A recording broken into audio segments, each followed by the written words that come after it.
डॉल्बीच्या तालावर थिरकणारी तरुणाई ढोल ताशाला अधिक पसंती देताना दिसत आहे।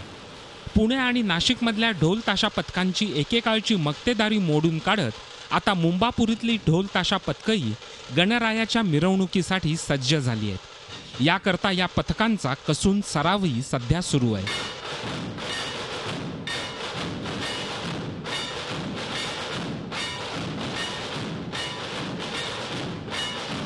मुंबईतील मंडळांना पुण्यातून पथक मागवावं लागायचं जास्त पैसे देऊन।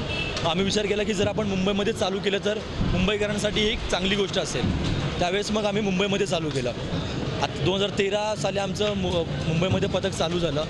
आज 2016 आज पथकाची संख्या 250 आहे, त्यापैकी 56 मुली आहेत। या ढोल ताशा पथकांत तरुणांचा भरणा जास्त आहे। विशेष म्हणजे त्यात उच्च शिक्षित तसंच कॉर्पोरेट सेक्टरमधल्या तरुणाईची संख्याही लक्षणीय आहे। या सर्वांसाठी ढोल ताशाचा लयबद्ध आवाज हे एक आकर्षण झालंय।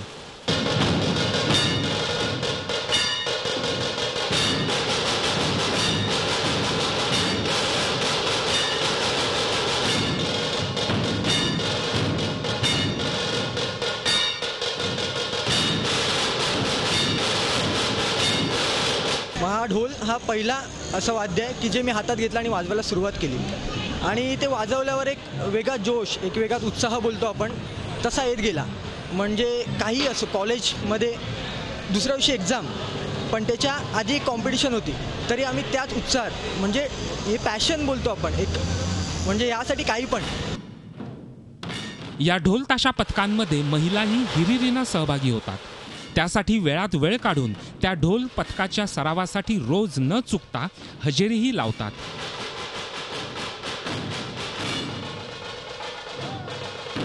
प्रॅक्टिस चालू झाली नीट चांगली, त्यांना शिकवणं वगैरे सगळं काही चालू असतं। दर संडेला आमची प्रॅक्टिस असते आणि आता या क्षेत्रात पण मुलींनी प्रगती करायला सुरुवात केली आहे। सगळ्या क्षेत्रामध्ये जशी चालू आहे तशीच या क्षेत्रात पण। या ढोल ताशा पथकांच्या सुपाऱ्या तासाला 30,000 ते 50,000च्या घरातल्या असतात। इतकी रक्कम येऊनही ढोल ताशा पैशाचं आर्थिक नियोजन करणं कठीणच असतं। तरी सुद्धा वादक हौसेसाठीही ढोल ताशा पथकात सामील होतात।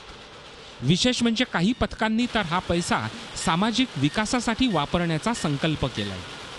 मुंबईसारख्या गजबजलेल्या ठिकाणी ढोल ताशा पथकांच्या सरावासाठी जागाच उपलब्ध नाहीत। त्यामुळे ही पथकं सध्या शहरापासून दूर किंवा हायवे लगत सराव करताना दिसतात। त्यांचा सराव आता शेवटच्या टप्प्यावर आला आहे। पुणे आणि नाशिकच्या ढोल ताशा पथकांची मक्तेदारी मोडत काढत आता मुंबईच्या ढोल ताशा पथकांनी देखील स्वतःचा एक वेगळा ठसा उमटवलेला आहे। आता यांचा सराव देखील पूर्ण झालेला आहे। फक्त आता त्यांच्याकडनं प्रतीक्षा आहे ती गणपती बाप्पांच्या आगमनाची। व्हिडिओ जर्नलिस्ट मोर राणेसह Amol Pednekar, Zee media, Mumbai. Zee 24 तास रहा एक पाऊल पुढे।